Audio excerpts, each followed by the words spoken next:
there, it's so good to be back with you again on Centrally Speaking. We hope that you have been learning about the work and function of Jamaica's central bank, Bank of Jamaica. Hi viewers, I want to say good evening to everybody except those who don't eat pear. And mango. What is that about? What is that? No, sir. We hope we can convince you about the importance of pear and mango in your diet. While we tell you about finance and economic matters that have an impact on your life. And as always, I want to big up everyone in Clarendon. The one that will eat mango. And pear. Specifically from Denby. I would like to big up the people who eat pear from St. Mary. Big up everybody from St. Mary. Thank you so much for watching, tuning in to us every Thursday. All right, so our special guest today is Carol Coy, Director General at the Statistical Institute of Jamaica, otherwise known as Statin, and she'll explain all the details on the Consumer Price Index and the Consumer Price Index basket. But Sheena, you know, today's program is going to be very interesting. Yeah. A little topical. Inflation is on the lips of a lot of Jamaicans. True. The cost increases, the price increases. So today's program about this Consumer Price Index will help us to understand a little bit more about why prices increase and what goes into the calculation of these prices. Primarily because the CPI is the primary indicator for inflation. That word again.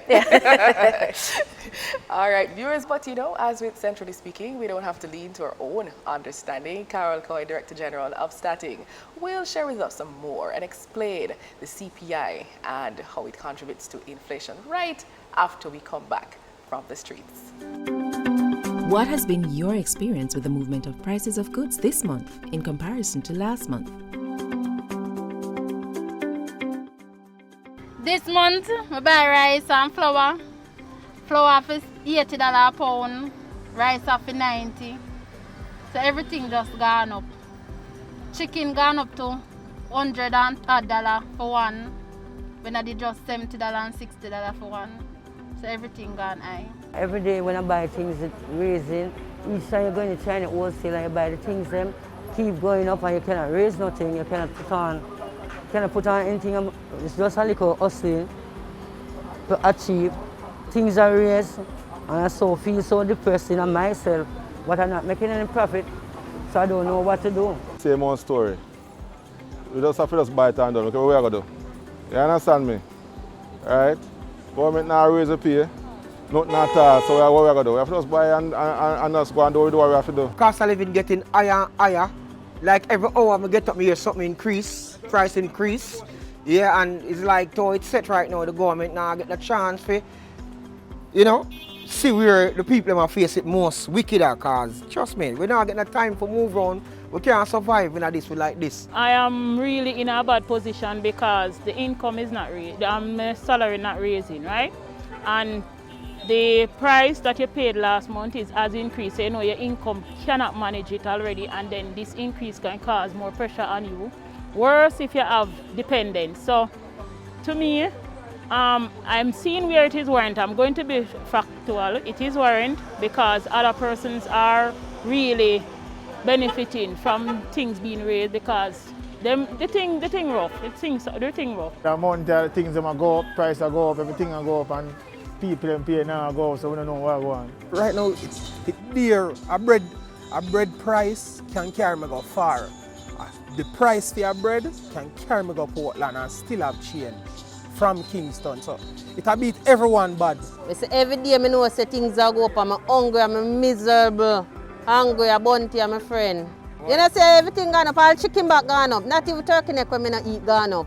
So what if you do? Tell me now.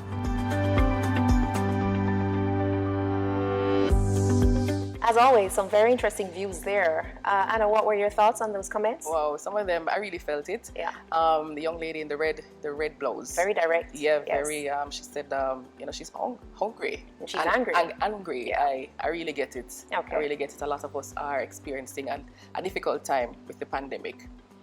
But we push along. Before we are joined by our very special guest, let's get a good word from Bank of Jamaica.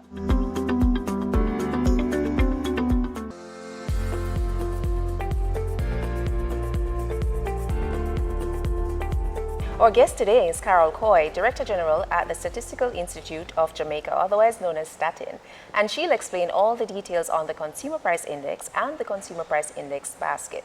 Ms. Coy, welcome to the program. Ladies, thanks for having me. Thank you for joining. Good to have you back. First off, share with us, what is the Consumer Price Index? Okay, the Consumer Price Index, and we call it the CPI for short, Right. is an index or a figure that measures the general changes in prices of goods and services that consumers purchase. So the goods that we use are dependent on a survey that we do. So Statin doesn't take the goods out of the air. Yes. What we do is we do a household expenditure survey, and we did one in 2017. Okay. And we would have gone to households and asked them, what do you buy? How much do you spend? Where do you purchase?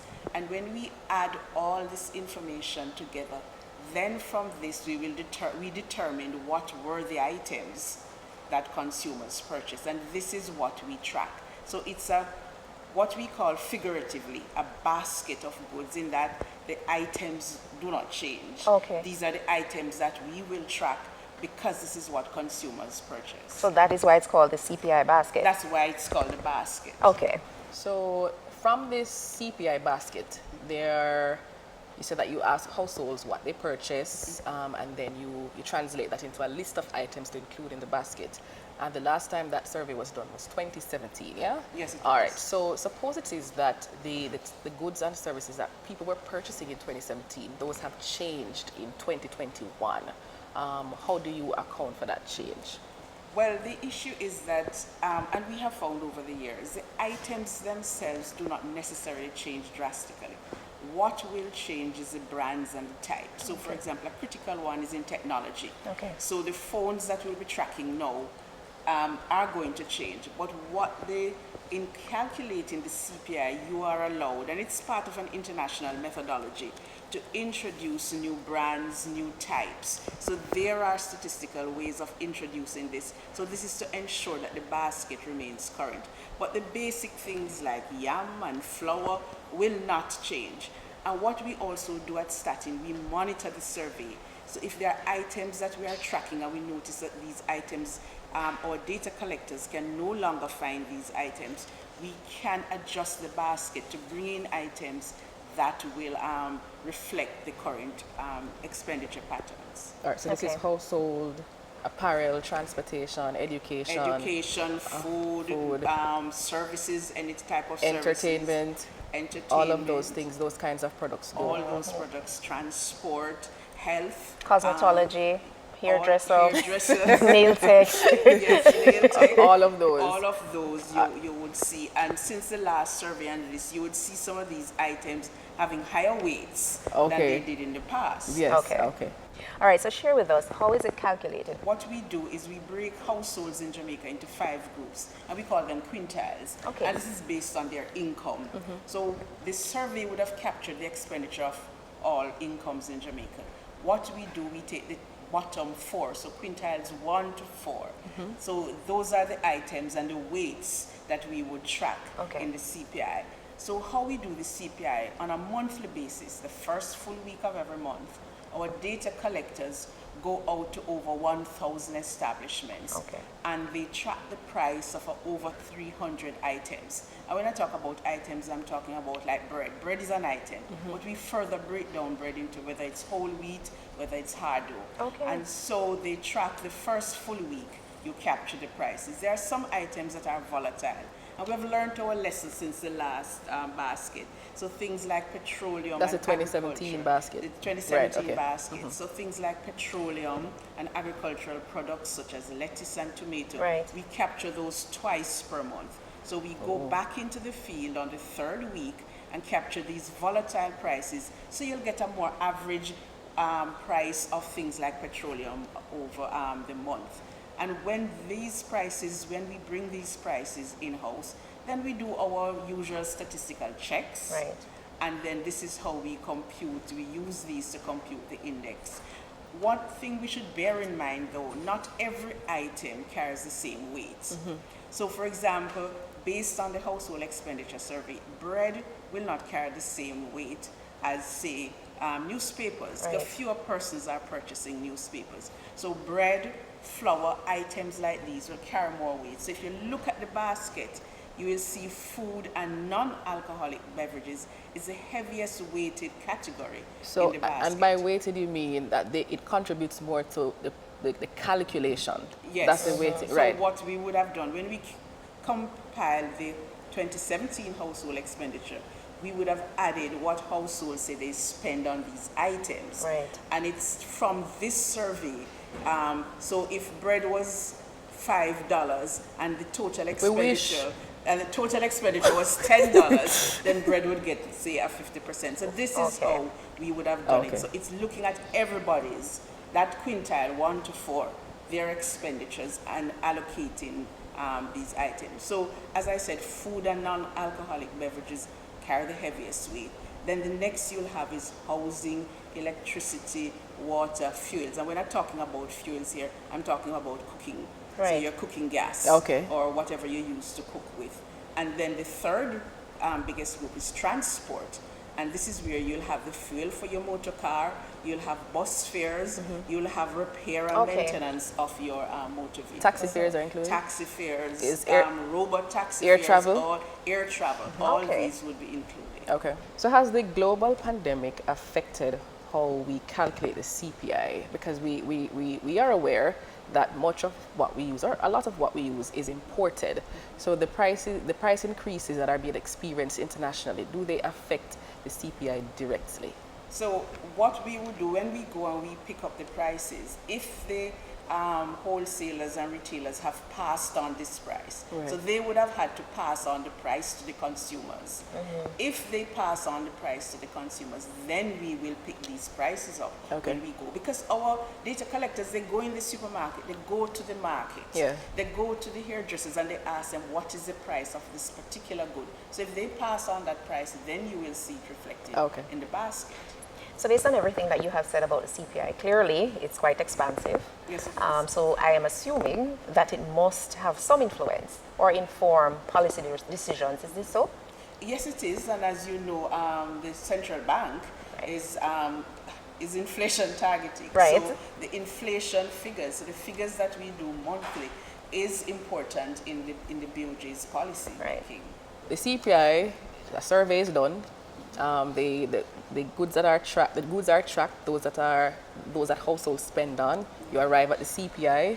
The CPI is what is used to inform BOJ's policy decisions, and that is what they use to determine the inflation outturn, right? Or starting determines the inflation outturn, and then BOJ says, well, okay, good, we are on target. We are between 4 and 6%. All right, so we hear all of that, we're following. Our viewers at home, them following. But this is the question that them have now. Why is it that what you say is so different from what we experience? Because we are not experiencing 4-6% increase in bread and our usual grocery items. The increases are much higher. Why is it so different from what we experience? Okay, what we have to bear in mind is that the CPI does not track your individual experience. So as I said before, we're using over 300 items in the basket. You might not be purchasing, you're not, few households, I don't see any households, purchasing those 300 items during a particular month. Right. But we are tracking the price of those items. Yes. So the items you purchase, they might be moving up. There is no hiding that fact.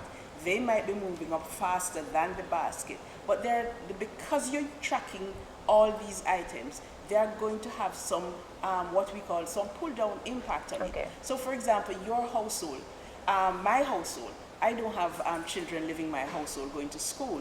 So therefore things like school books, the school book prices might be going up. But because I don't have children in my household, I will not see that in my inflation.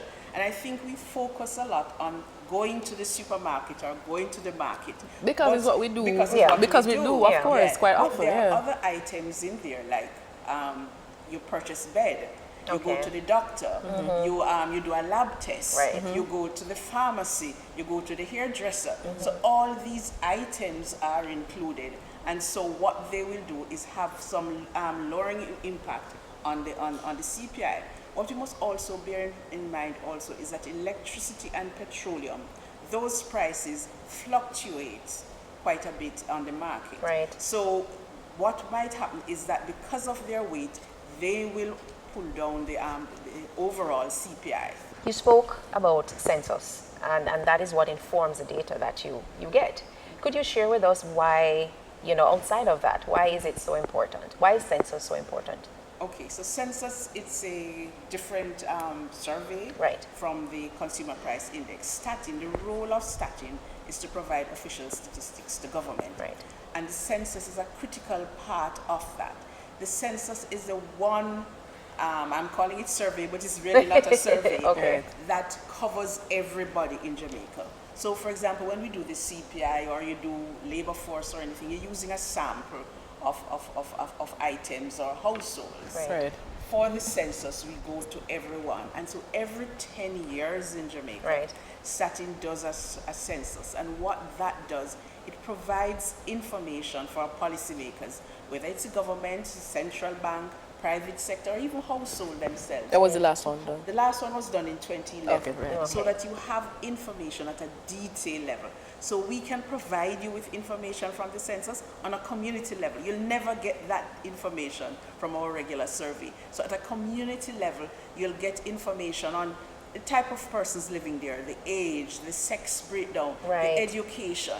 And the importance of a census is very critical. We would have seen with the COVID, schools had to transition to online learning. Right. What was the problem we had? A lot of households did not have access to internet. Yes. So when you do something like a census, it provides us with information so we know Okay. what's the penetration of household. It allows government also to see what your housing stock looks like.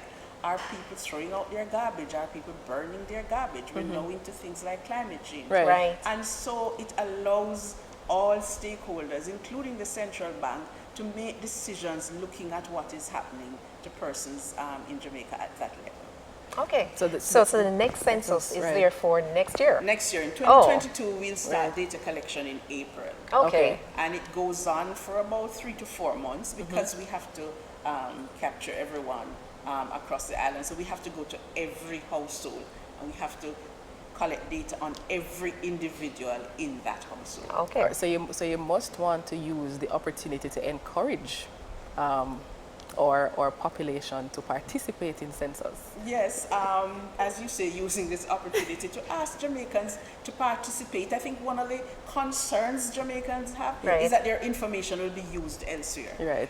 Under the Statistics Act, Statin can never ever release your information. Okay. We can only provide Aggregate. data in aggregate Right. level.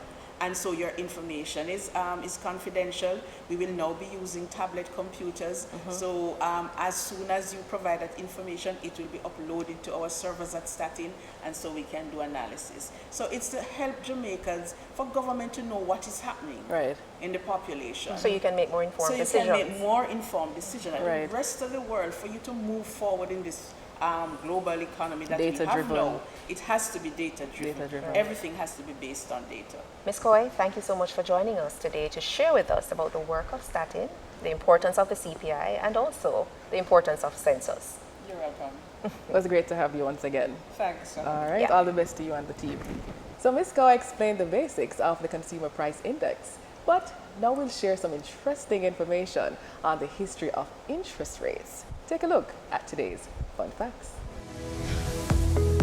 Interest rates are the cost you pay to access someone else's money. The concept of interest rates dates back to over 4,000 years ago in ancient Mesopotamia.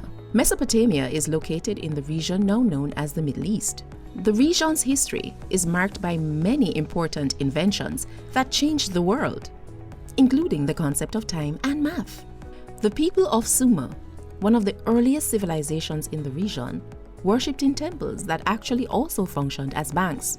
It is believed that consumer loans for agricultural purposes were first used there. As the city of Sumer grew, and the people's needs and lending arrangements also evolved, the idea of charging interest was developed. Silver at this time began gaining popularity, but unlike calves and grain, did not naturally gain interest.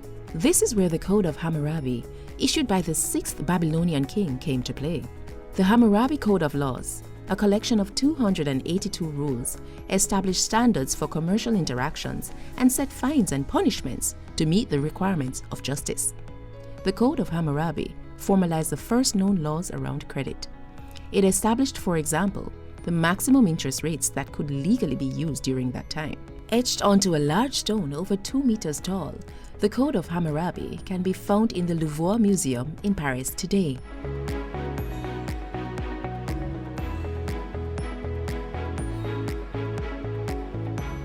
Whether you're a small farmer, street vendor, big investor, every entrepreneur, you got to wise up about your money. You have to make sure say your money secure. When you need to grow, you have access to more.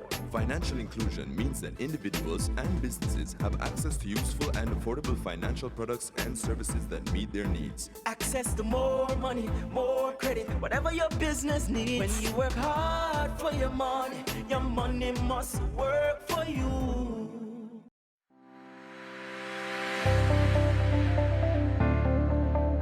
So just in case you did not understand all that Carol Coy shared, here are some fast facts.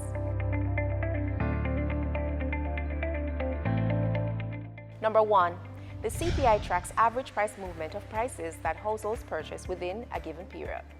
Number 2, the CPI is the most widely used measure of inflation. Number 3, the CPI includes all goods and services purchased by households in Jamaica for which a market can be observed.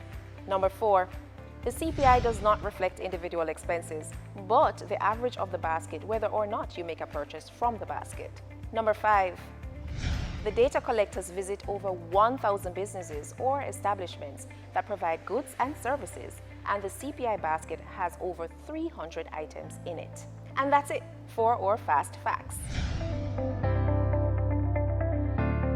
So we've come to the end of another program in our series. Follow us on Twitter at Central Bank JA or BOJ's Facebook page and our YouTube channel. You can also visit our website at www.boj.org.jm.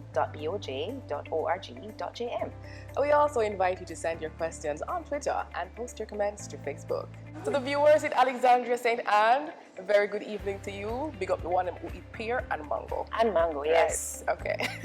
And of course, watch Centrally Speaking again next week at the same time right here on your station when we will have another special guest to share with us. I'm Sheena. And I'm Anna. Thanks for watching.